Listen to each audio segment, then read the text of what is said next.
La RDC aspire à devenir un pays émergent avec des villes répondant aux standards requis. Cette problématique sur le développement des villes congolaises émergentes a été au centre des discussions au centre CEPAS à Kinshasa, où l'ONG Initiative pour le développement local a mené un plaidoyer pour une prise de conscience des autorités sur la réalisation de cette vision du chef de l'État axée sur le développement de certaines villes afin d'accroître les investissements et de lutter contre la pauvreté au pays.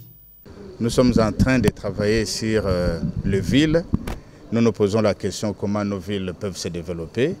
En lisant la Constitution, la décentralisation qui a été retenue comme mode de gestion des affaires publiques confie aux entités territoriales décentralisées la mission de lutter contre la pauvreté, de développer les villes et le pays de surcroît et aussi d'approfondir la démocratie au niveau local.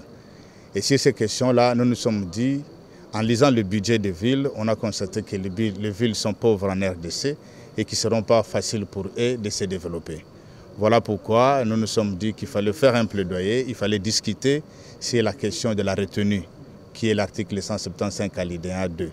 Est-ce qu'il est possible que cette retenue soit appliquée d'une manière progressive, afin de permettre aussi aux villes et aux autres entités territoriales décentralisées d'entrer dans leurs droits, de recevoir leurs moyens financiers qu'il faut afin de financer leur budget et leur développement.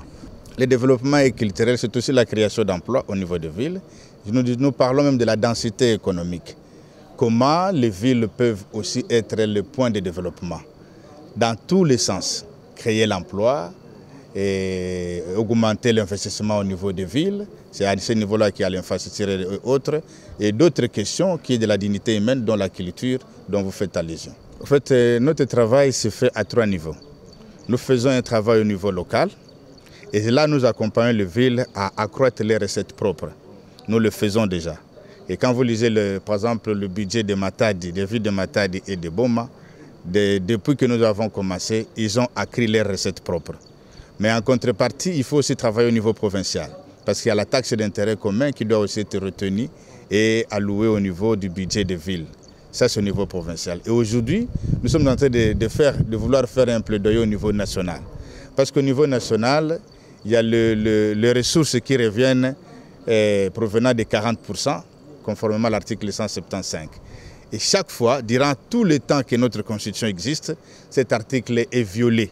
Chaque jour qui passe, cet article est violé. Voilà pourquoi nous sommes dit qu'il faut en faire un débat au niveau national pour que l'État regarde. S'ils ne savent pas le faire d'une manière globale, telle que c'est dit dans la Constitution, est-ce qu'il est possible que ça soit appliqué progressivement afin de donner aux villes leurs moyens?